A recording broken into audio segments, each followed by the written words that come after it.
This is a novel study and reading of The Number of the Stars by Lois Lowry, chapters 7 through 9. Chapter 7, The House by the Sea. Oh, Anna Marie, Ellen said with awe in her voice, it is beautiful. Anne Marie looked around and nodded her head in agreement. The house and the meadows that surrounded it were so much a part of her childhood, a part of her life, that she didn't often look at them with fresh eyes. But now she did, seeing Ellen's pleasure, and it was true. They were beautiful.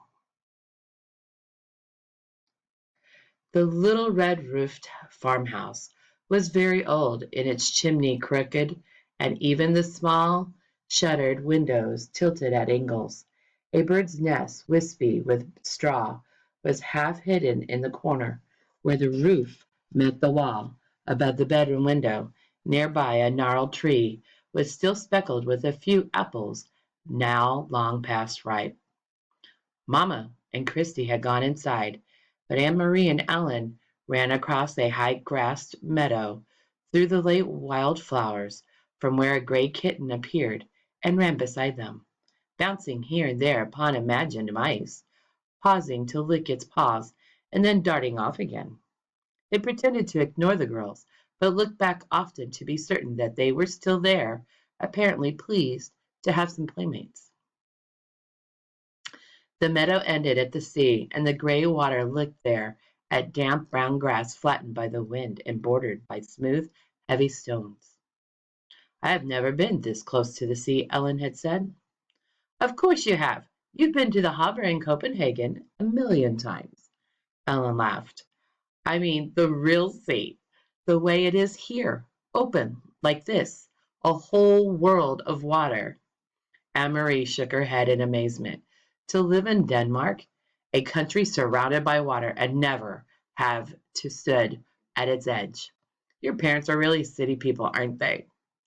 Ellen nodded. My mother is afraid of the ocean, she said, laughing. She says it's too big for her and too cold. The girls sat on a rock and took off their shoes and socks. They tiptoed across the damp stones and let the water touch their feet. It was cold. They giggled and stepped back. Anne Maria leaned down and picked up a brown leaf that floated back and forth with the movement of the water. Look, she said, this leaf may have come from a tree in Sweden. It could have blown from a tree in the sea and floated all the way across. See over there, she said, pointing. See the land? Way across there? That's Sweden. Ellen cupped one hand over her eyes and looked across the water at the misty shoreline. That was another country. It's not so very far, she said. Maybe, Anne Marie suggested. Standing over there are two girls just our age, looking across and saying, Hey, that's Denmark. They squinted into the hazy distance as if they might see Swedish children standing there and looking back at them. But it was too far. They saw only a hazy strip of land and two small boats bopping up and down in the gray ruffles of a separating water. I wonder if one of those is your Uncle Henrik's boat, Ellen had said. Maybe. I can't tell. They're too far away. Uncle Henrik's boat is called or named the Ingeborg, she told Ellen, for Mamma. Ellen looked around. Does it keep it right here? Does he tie it up so that it won't float away? Anne Maria laughed. Oh, no. In town at the harbor, there's a big dock and all the fishing boats go and come from there. That's where they unload their fish. You should smell it. At night, they are all there, anchored in the harbor. Anne Marie and Ellen's Mama, oh, Anne Maria, Ellen, Mama's voice came across the meadow. The girls looked around and saw her waving to them. They turned and picked up their shoes and began walking toward the house. The kitten, who had settled comfortably on the stony shore, rose immediately and followed them. I took Ellen to show her the sea, Anne Marie explained, when they reached the place where Mama waited. She'd never been that close before. We started to wade, but it was way too cold. I wish we had come in the summer so we could swim. It's cold even then, Mom said. She looked around. You didn't see anyone, did you? You didn't talk to anyone? Amelia shook her head. Just the kitten. Ellen had picked it up, and it lay purring in her arms as she stroked its small little head and talked to it softly. I meant to warn you. You must stay away from people while we are here. But there's no one around here, Aunt Maria reminded her. Even so, if you see anyone at all, even someone we know, one of Henrik's friends, it is better if you come in the house. It is too difficult, maybe even dangerous, to explain who Ellen is. Ellen looked up and bit her lip. There aren't soldiers here, too, she asked. Mama sighed. I'm afraid there are soldiers everywhere, and especially now. This is a bad time. Come in now and help me fix supper. Henrik will be home soon. Watch the step there. It's loose. Do you know what I have done? I found enough apples for applesauce. Even though there is no sugar, the apples are so sweet. Henrik will bring home some fish, and there is wood for the fire, so tonight we will be warm and well fed. It is not a bad time then, Aunt Maria told her. Not if there is applesauce.